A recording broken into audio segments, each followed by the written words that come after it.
So hello guys. जैसा कि हमने अपनी लास्ट लेक्चर में पढ़ा था हिस्टोरिकल बैकग्राउंड ऑफ इंडिया के बारे में, जिसमें हमने बेसिकली टू एक्ट्स के रिगार्डिंग पढ़ा था। जो था पहला regulating act of 1773 and the second one is Pitt's India act of 1784, right. और एक एक्ट ऑफ सेटलमेंट भी पढ़ा था हमने। आज जो है हम इसको आगे फर्दर पढ़ेंगे, जिसमें हमारा पहला जो एक्ट है वो है एक्ट ऑफ 1786, राइट। तो अब देखिए गाइस, होता क्या है 1786 में, ठीक है, लॉर्ड कॉर्नवालिस जो है वो बनते हैं गवर्नर जनरल ऑफ बंगाल, ठीक है।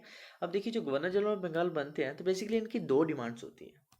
पहली डिमांड क्या होती है इनकी, पहली चीज़ वो क्या बोलते हैं करने को, कि that governor general can override the decision of the council, ठीक है। जो गवर्नर जनरल इन काउंसिल होती है 4 मेंबर्स की, ठीक है, 4 मेंबर्स की गवर्नर जनरल काउंसिल होती है, ठीक है, उसके डिसीजन को ओवरराइड कर सकता है गवर्नर जनरल, चाहे उनकी सहमति हो चाहे ना हो। बट कुछ मामलों में जो है गवर्नर जनरल डिसीजंस जो हैं काउंसिल के उन्हें ओवरराइड कर सकता है, right. And second one is he would be commander in chief, ठीक है। जो ब्रिटिश आर्मी थी, चाहे जिसमें इंडिया के भी पीपल जो इंक्लूडेड थे, ठीक है। सो जो गवर्नर जनरल रहेगा वो कमांडर इन चीफ भी उसे बनाया जाएगा, ठीक है। सो ये दो चीज़ें थी जो एक्ट ऑफ 1786 में की गई थी, जो एक्ट ऑफ 1786 में इम्प्लीमेंट हुई थी। आगे बढ़ते हैं। अगला है एक्ट ऑफ 1793, ठीक है। सो अब देखिए, एक्ट ऑफ 1793 में पहली चीज़ यही है कि that overriding the authority of the councils, जो काउंसिल्स की अथॉरिटी थी उसे ओवर राइड किया गया, पहली चीज़। दूसरी चीज़, governor general to have more powers on Madras and Bombay. अब देखिए, मद्रास पहले देखिए, गवर्नर जनरल जब बनाया गया था तो ऑब्वियसली, जो मैंने आपको पहले भी बताया था, जो मद्रास और बॉम्बे के जो गवर्नर थे, ठीक है, उन्हें सबॉर्डिनेट कर दिया गया था किसके, गवर्नर जनरल के, ठीक है। बट फिर भी कुछ ऐसे मामले थे, कुछ ऐसी चीज़ें थी जिसमें मद्रास और बॉम्बे जो थे वो सुपीरियर थे, मतलब वो खुद से डिसीजन ले सकते थे। बट अब 1793 में क्या किया गया, जो गवर्नर जनरल था उसे और ज़्यादा, मतलब और ज़्यादा पावर्स दे दी गई ऑन मद्रास एंड बॉम्बे के ऊपर, ठीक है। तीसरी चीज, trade monopoly of company to be extended by 20 years, ठीक है। अब जो ट्रेड मोनोपोली थी कंपनी की उसे क्या किया गया, 20 साल और बढ़ा दिया गया। दैट सिंपली मीन्स 1793, ठीक है, और उसे 20 ईयर्स और ज़्यादा बढ़ा दिया गया, मतलब 1813 तक उसे एक्सटेंड कर दिया गया, ठीक है। एंड जो बोर्ड ऑफ कंट्रोल था, जो बोर्ड ऑफ कंट्रोल बनाई गई थी और जो उसका स्टाफ था, उन्हें पेड कहाँ से मिलता था, उन्हें इंडियन रेवेन्यू से। कहाँ से पेमेंट मिलती थी उन्हें, इंडियन रेवेन्यू से, ठीक है। तो ये चार चीज़ें जो थी ये 1793 के एक्ट में इंक्लूड की जाती हैं। देखिए, मोस्ट ऑफ द चीज़ें क्या होती हैं कि जैसे एक्ट ऑफ 1786, एक्ट ऑफ 1793, ठीक है, ये इतने ज़्यादा इम्पोर्टेंट नहीं है, बट हमें नॉलेज होना बहुत ज़रूरी है इन चीज़ों के रिगार्डिंग, ठीक है। एक चीज़ आप मेरी याद रखिएगा, क्योंकि हमें नहीं पता कि क्या या किस तरह से क्वेश्चन आ सकता है, ठीक है। तो हमने अपनी तैयारी इस तरह से करनी है कि हम जो है हर चीज़ को पढ़ के चले, राइट। चलिए अगला देख लेते हैं। नाउ अब आता है हमारा चार्टर एक्ट ऑफ 1830, ठीक है। अब चार्टर एक्ट ऑफ 1830 में क्या होता है, देखिए, सबसे पहली चीज़, trade monopoly of company abolished, ठीक है। जो 20 ईयर्स के लिए एक्सटेंड की गई थी ट्रेड मोनोपोली, उसे एबोलिश कर दिया गया, पहली चीज़। But only tea and trade with China allowed, ठीक है। जो देखिए, अब क्या था कि देखिए, जो ईस्ट इंडिया कंपनी थी, ठीक है, उसकी ट्रेड मोनोपोली थी, सिर्फ वही जो थी यहाँ पे ट्रेड कर सकती थी इंडिया में। लेकिन अब जो और जो थे ट्रेडर्स, जो मतलब इंग्लैंड के, उन्हें मतलब अलो कर दिया गया क्या करने के लिए, ट्रेडिंग करने के लिए, लेकिन सिर्फ टी के मामले में और जो चाइना के साथ ट्रेड होता है उसको छोड़ के, ठीक है, ये अलाउड थी उन्हें, इसमें मोनोपोली अलाउड थी, बाकी सारी चीज़ों में उसे एबोलिश कर दिया गया था, right. Asserted the sovereignty of British crown over company territories, ठीक है। अब देखिए, ये चीज़ बार बार बताई जा रही थी कि जो ब्रिटिश क्राउन है वो सोवरन है ओवर कंपनी टेरिटरीज की, जहाँ जहाँ मतलब वही वही हिसाब आ गया जैसे ब्रिटिश पोजेशन, ठीक है। सो जो कंपनी की जो भी टेरिटरीज हैं, ठीक है, उसके ऊपर क्या है, ब्रिटिश क्राउन, ठीक है। ये ब्रिटिश क्राउन के अंदर चीज़ें होती हैं, ठीक है। Allowed Christian missionaries to come in India.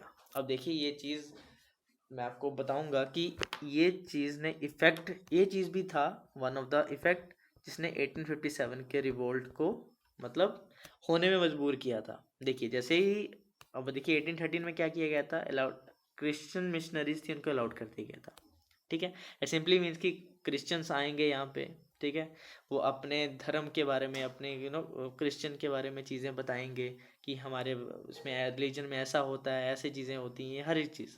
ठीक है, सो इसने भी क्या था कि जो अपने जो लोग थे, जो मतलब इंडिया के लोग थे, उन्हें भी ये चीज़ लगी कि बाहर के लोग यहाँ पर आ रहे हैं, वो अपना चीज़ों के बारे में हमें नॉलेज दे रहे हैं, ये सब चीज़ें है ना, वेस्टर्न एजुकेशन आ रही है ना, तो they are not interested in all this things.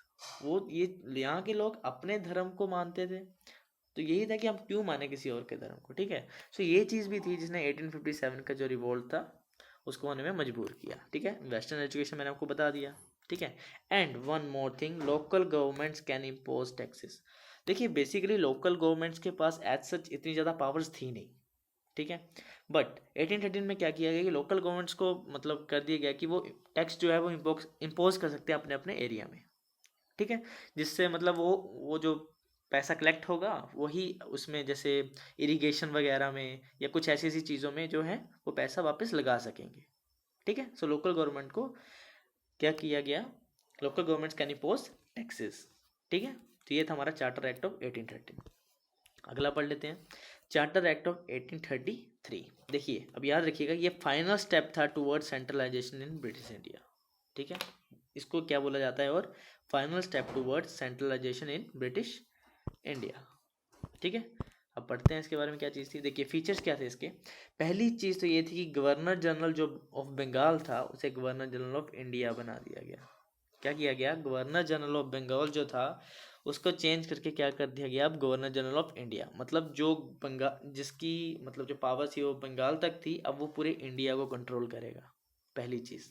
और जो गवर्नर जनरल ऑफ इंडिया थे वो फर्स्ट कौन बने, that is Lord William Bentinck. ठीक है, कौन थे, लॉर्ड विलियम बेंटिक। ठीक है, सो पहले हमने देखा गवर्नर जनरल ऑफ बंगाल पहले कौन बने थे, Lord Warren Hasting, and the second one is जो गवर्नर जनरल ऑफ इंडिया बने वो कौन थे, लॉर्ड विलियम बेंटिक। ठीक है, दो पहली तो ये चीज़ करेगी। दूसरी, deprive the governor of Bombay and Madras of their powers, of their legislative powers. ठीक है, जो बॉम्बे और मद्रास की लेजिस्लेटिव पावर थी, ठीक है, गवर्नर जो थे बॉम्बे और मद्रास के, उनकी जो लेजिस्लेटिव पावर थी उसमें क्या किया गया, डिप्राइव कर लिया गया। अगली चीज, legislative powers to governor general of India of entire India. ठीक है, अब देखिए जो लेजिस्लेटिव पावर्स जो थी, ठीक है, वो किसको दे दी गई, गवर्नर जनरल ऑफ इंडिया को, किसकी, एंटायर इंडिया की। ठीक है, बॉम्बे और मद्रास के गवर्नर से लेजिस्लेटिव पावर डिप्राइव कर ली गई, और क्या किया गया, जो लेजिस्लेटिव पावर्स थी वो गवर्नर जनरल ऑफ इंडिया को दे दी गई। ठीक है, पूरे एंटायर इंडिया की। अब देखिए एक चीज जानना बहुत जरूरी था, जो लॉज 1833 से पहले थे उन्हें क्या कहा जाता था, रेगुलेशंस। ठीक है, ये स्टेटमेंट बन सकती है, क्वेश्चन आ सकता है इस चीज़ से रिलेटेड कि 1833 के पहले जो से थे उन्हें रेगुलेशन कहा जाता था, और जो 1833 के बाद जो लॉज थे उन्हें कहा जाता था एक्ट्स। ठीक है, ये चीज़ बहुत समझना बहुत ज़रूरी है। और ended the activities of East India Company as a commercial body. अब जो कंपनी, जो East India Company as a commercial body जो थी वो भी क्या कर दिया गया, उसे खत्म कर दिया गया। ठीक है, तो ये थी हमारी 1833 में। अगला, attempted to introduce a system of open competition for selection of civil servants. ठीक है, देखिए क्या बोला है, attempted to introduce a system of open competition for selection of civil servants. ठीक है, अब ये चीज़ याद रखिएगा, ये अटेम्प्टेड है। ठीक है, अटेम्प्टेड है मतलब कि एक अटेम्प्ट किया गया, एक कोशिश की गई ऐसी, ठीक है, कि ओपन कंपटीशन रखा जाएगा किसके लिए, सिविल सर्वेंट को सिलेक्ट करने के लिए। और इसमें एक और चीज़ क्या थी कि Indian should not be debarred from holding any office. ठीक है, कि इंडियंस को किसी भी ऑफिस होल्ड करने से रोका नहीं जा सकता। ठीक है, बट क्या हुआ, this provision negate bye the court of directors. जो कोर्ट ऑफ डायरेक्टर्स से उन्होंने इस प्रोविजन को निगेट कर दिया गया, मतलब फिर ये जो है इम्प्लीमेंट हुआ ही नहीं। ठीक है, सो ये सिर्फ एक अटेम्प्ट था। ठीक है, इंट्रोड्यूस हुआ नहीं है, अटेम्प्ट था। और ये चीज़ भी बोली गई कि इंडियंस जो थे वो किसी भी ऑफिस को होल्ड करने से डिबार्ड नहीं किया जा सकता उन्हें, बट ये प्रोविज़न को निगेट कर दिया गया by the court of directors, क्योंकि उनके पास भी पावर्स थी, जो कंपनी के board of directors they had some powers, ठीक है। सो उन्होंने क्या किया, इसको निगेट किया। नाउ चार्टर एक्ट ऑफ 1853, ठीक है। अब इसके कुछ हम फीचर्स देख लेते हैं। देखिए चार्टर एक्ट ऑफ 1853 में सबसे पहली चीज़ क्या की गई कि separated for the first time the legislative and executive functions of the governor generals council, ठीक है। जो गवर्नर जनरल काउंसिल थे उनके लेजिस्लेटिव फंक्शंस और एग्जीक्यूटिव फंक्शन को अलग कर दिया गया। पहले तो उनके फंक्शन सेम ही थे, जो गवर्नर जनरल काउंसिल थे उनके लेजिस्लेटिव एग्जीक्यूटिव फंक्शन एक ही थे, बट द फर्स्ट टाइम क्या हुआ, उनको सेपरेट कर दिया गया, उन्हें अलग कर दिया गया, पहली चीज। दूसरी चीज, 6 new members were added in the council and known as legislative councillors, ठीक है। क्या किया गया कि 6 नए मेंबर्स ऐड किए गए, किसमें, 6 नए मेंबर्स ऐड किए गए काउंसिल में, जिन्हें कहा गया लेजिस्लेटिव काउंसिलर्स, ठीक है। Next, separate governor general legislative council and known as Indian central legislative council, ठीक है। अब देखो एक separate governor general legislative council बनाई गई, याद रखिएगा, एक separate governor general legislative council बनाई गई जिसे क्या कहा गया, Indian central legislative council, okay. और अब इसमें ये चीज याद रखिएगा, introduced an open competition system, इसमें अब क्या किया गया कि फिर से इंट्रोड्यूस किया, वो पहले तो अटेम्प्ट था but now introduce an open system, open competition system of selection and recruitment of civil servants, ठीक है। और इसके लिए एक कमेटी बिठाई गई जिसका नाम था मैकॉले कमेटी, ठीक है। कब बिठाई गई थी, 1854 में, किसके, committee on the Indian civil services, ठीक है। ये चीज याद रखिएगा कि इंडियन सिविल सर्विसेज में कौन सी कमेटी बिठाई गई थी, वो थी मैकॉले कमेटी, ठीक है। And one more thing, extended the company's rule and allowed it to retain the possession of Indian territories on trust for the British Crown, ठीक है। कंपनीज रूल को मतलब एक्सटेंड किया गया और अलाउड किया गया it to retain the possession of Indian territories. ये चीज़ पहले भी हम पढ़ चुके हैं, ठीक है, कि अब जो कंपनीज की टेरिटरीज थी उन्हें क्या बोला जाता था, possession of Indian territories on the trust for the British crown, ठीक है। अब एक चीज़ याद रखिएगा, एक्सटेंशन पीरियड जो था उसे स्पेसिफाइड नहीं किया गया था।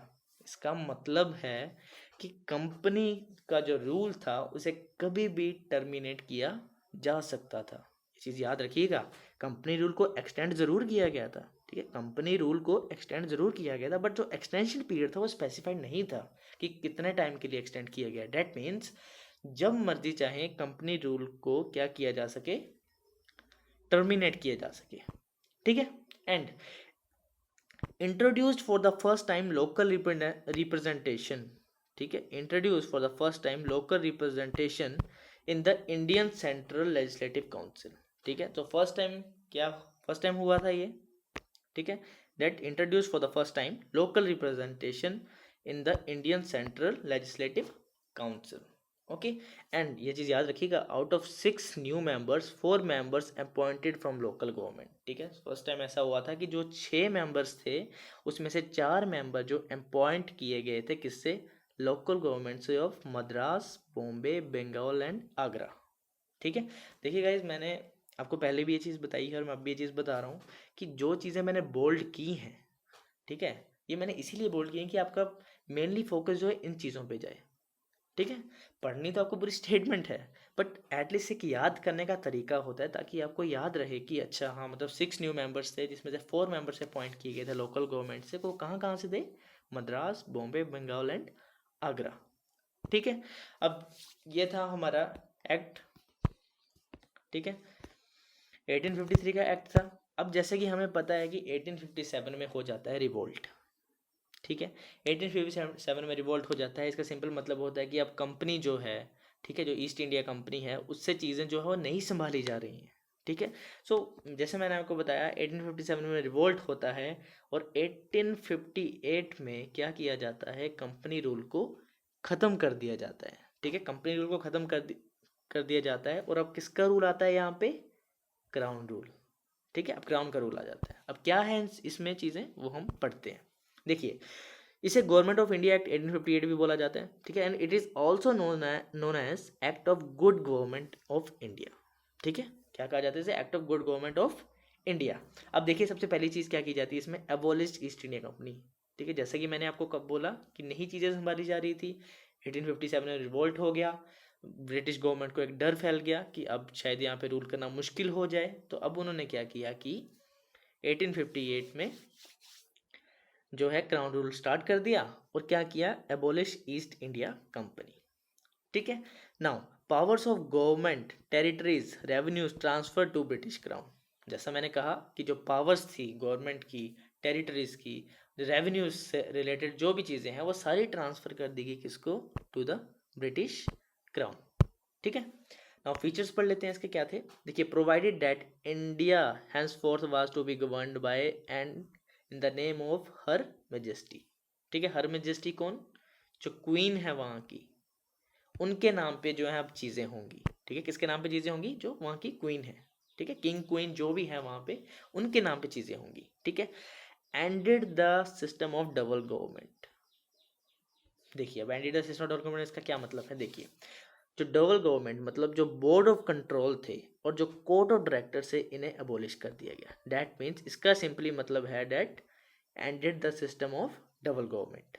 ठीक है, नाउ 1858 जैसे ही ये आता है तो जो गवर्नर जनरल, ठीक है, ऑफ इंडिया थे, जो गवर्नर जनरल ऑफ इंडिया थे, उनका जो पोस्ट चेंज करके क्या कह दी जाता है उन्हें, वाइसराय ऑफ इंडिया। ठीक है, क्या कहा जाता है, जो गवर्नर जनरल ऑफ इंडिया आए थे उनको चेंज करके क्या कह दिया जाता है, वाइसराय ऑफ इंडिया। और जो फर्स्ट वाइसराय ऑफ इंडिया थे वो कौन बनते हैं, लॉर्ड कैनिंग। ठीक है, कौन बनते हैं first viceroy of India, Lord Canning. ठीक है, नाउ एक और चीज करी जाती है, क्रिएटेड अ न्यू ऑफिस। ठीक है, एक नया ऑफिस बनाया जाता है जिसका नाम है secretary of state for India. ठीक है, बेसिकली जो secretary of state for India होता है वो होता है मेंबर ऑफ ब्रिटिश कैबिनेट, ये ब्रिटिश कैबिनेट का मेंबर होता है, and wasted with complete authority and control over Indian administration, जिसका इंडियन एडमिनिस्ट्रेशन पे पूरा कंट्रोल और पूरी अथॉरिटी होती है। ठीक है, और ये रिस्पॉन्सिबल भी किसको होता है, देखिए ब्रिटिश कैबिनेट का मेंबर है तो किसको रिस्पॉन्सिबल होगा, ऑब्वियसली ब्रिटिश गवर्नमेंट को। ठीक है, ये चीज़ याद रखिएगा। नाउ एक एस्टेब्लिश करी जाती है, ठीक है, एक एस्टेब्लिश करी जाती है 15 मेंबर काउंसिल, जिसे एडवाइजरी बॉडी कहा जाता है। ठीक है, जो क्या करेगी, असिस्ट करेगी secretary of state for India. ठीक है, अब secretary of state for India का एक न्यू पोस्ट आती है। ठीक है, एक न्यू बॉडी जो है बनाई जाती है, तो इसको जो है इसके लिए 15 मेंबर्स ऑफ काउंसिल जो है एडवाइजरी बॉडी बनाई जाती है, जो असिस्ट करेगी secretary of state for India. ठीक है, one more thing, constituted the secretary of state in council as a body corporate. ठीक है, बॉडी कॉर्पोरेट का मतलब होता है that capable of suing and being sued in India and England. ठीक है, चाहे इंडिया में हो चाहे इंग्लैंड में हो, ठीक है, वो दोनों जगह कैपेबल हैं किसके लिए, स्विंग के लिए और बीइंग सूड के लिए। ठीक है, अब कुछ लिमिटेशंस हैं इसकी, वो हम पढ़ लेते हैं। Largely confined to the improvement of administrative machinery. ठीक है, अब देखिए लिमिटेशंस क्या थी कि ये टोटली जो है, ठीक है, कन्फाइन हो गई थी किसके लिए, एडमिनिस्ट्रेटिव मशीनरी को इम्प्रूव करने के लिए। ठीक है, इनका टोटली फोकस किस पे चला गया था, एडमिनिस्ट्रेटिव मशीनरी को इम्प्रूव करने के लिए। And one more thing, that they did not alter in any substantial way the system of government prevailing in India.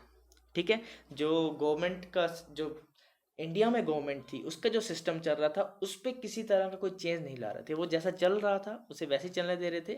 ठीक है, तो उसमें कोई चेंज नहीं था। ठीक है, सो ये जो है वो इस एक्ट की एक लिमिटेशन बन गई, और ये हमें चीज़ें देखने को भी मिल रही हैं कि जो भी चीज़ें हैं वो एडमिनिस्ट्रेटिव मशीनरी को ही इम्प्रूव करने के लिए चीज़ें हो रही हैं। ठीक है, बाकी और किसी चीज़ पे फोकस नहीं हो रहा है मेनली। ठीक है, सो ये जो है ये बन जाती है इसकी लिमिटेशंस।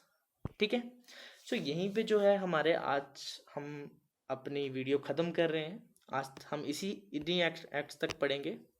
लास्ट एक्ट जो है हमारा 1858, इसके आगे फर्दर हम और एक्ट्स के बारे में जानेंगे, जो हमारा हिस्टोरिकल बैकग्राउंड ऑफ इंडिया का पार्ट 3 होगा। ठीक है, सो अगर आज आपको चीज़ें पसंद आई हो तो वीडियो को लाइक करिएगा, अगर पसंद नहीं आई हैं तो वीडियो को डिसलाइक करिएगा, लेकिन कमेंट सेक्शन में ज़रूर लिखिएगा कि क्या चीज़ समझ नहीं आई, क्या चीज़ पसंद नहीं आई। ठीक है, एज मैंने अपने पूरे एफर्ट्स किए हैं, आई होप आप भी अपने पूरे एफर्ट्स करेंगे, और जो आपका ड्रीम है, कोई भी एग्ज़ाम है, चाहे यूपीएससी आईएएस है या फिर कोई भी और एग्ज़ाम है, एसएससी, कोई भी एग्ज़ाम है आपका, आप उसे क्लियर करेंगे। ठीक है, और हमारी यही एफर्ट्स रहेंगे कि हम जितना हो सके, जितना डिटेल्ड हो सके उस चीज़ को पढ़ें, उस चीज़ को जानें। ठीक है, और अपने एग्ज़ाम को क्लियर कर सकें। ठीक है, सो अपना ख्याल रखिएगा। Bye bye, take care.